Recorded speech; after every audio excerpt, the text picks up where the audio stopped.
questions for you. My cheek is back and I showered, so I'm ready to crush. Okay. I got a whole list of songs that I want to recommend, or I just want to say that these are the songs that I listen to. I'll put them in the description box below too. Church by Cochran Co. Back to You by Tomlinson from One Direction. Another Day in Paradise, Quinn, XCII. No. Yeah, I need to know how to read Roman numerals. You Plus Coffee by Doxamillion, Lowkey by NIKI, Summer on You by PRETTYMUCH, Boys with Love by BTS. So when I first heard it, I was like, don't really know about the song, but the more I listen to it, the more it gets stuck in my head. Rambling Rose, it's featured on the Netflix show Terrace House, which is like a Japanese reality TV show. One of the members on that show is a musician and he wrote this song. And I heard it in the season and I really liked it, so I downloaded it even though I don't speak Japanese. For songs that I've been really blessed by this week, all the hymn albums from Anthem Lights, Once and For All by Daigle. I heard it and I was ugh.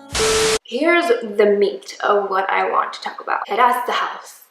Joslyn introduced it to me first. Joslyn is my best friend. She is more of a film person and TV show person than I am. She recommended Terrace House to me like 2 years ago. Started watching the seasons, but there's a new season that's out called Opening New Doors. I was busy with life, so I'm just getting to it now. But oh my goodness, there is so much more development in this TV series, referring to the message thread that Joslyn and I were sharing back and forth. Without spoiling anything, Terrace House is a Japanese reality TV show. The show provides a beautiful house in Japan, and they put in 3 girls and 3 guys.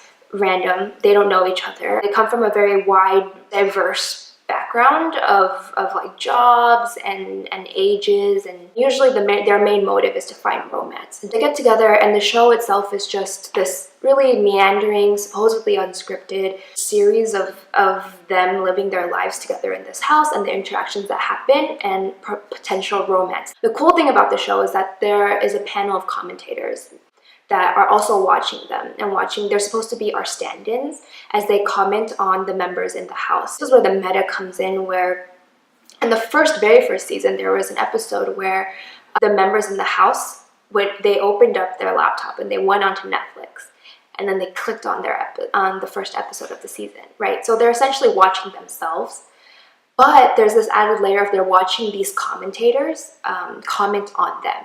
So they're watching the commentators who are watching them. It becomes like super self-referential in that way.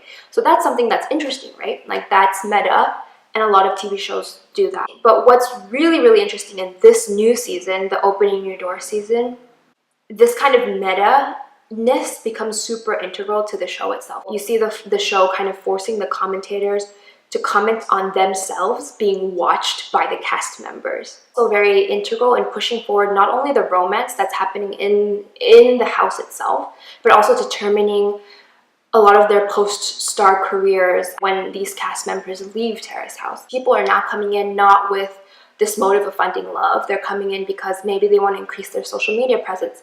Maybe they want to make their brand known. Maybe they have like a clothing store, or they're like an artist or something and they want to promote themselves, and they can do that through the show because it's going to be a reality show that shows their entire lives. And inevitably when people watch that, they're going to buy into it and then follow them on Instagram and like become invested in them as celebrities and stars. It's more of now this manipulation that we see happening. But then this is where Joslyn wrote, it becomes quote-unquote good TV once the show exposes the true off-screen realities and motives of the cast, especially when it catches the commentators off guard. So it's a show that holds like its reality factor very highly. Like it's supposed to be a reality show, but it's most enjoyable to watch actually when the people aren't being real and like they're being exposed. They're like shadiness of coming onto this show to further their own star power. When that becomes really apparent, there's just more and more layers. The show is airing as these people are still living in the house. So they can see these episodes on Netflix and they could leverage how they present themselves on screen to produce a certain kind of response in the commentators and by extension the audience. But then what happens when they get caught doing that, right?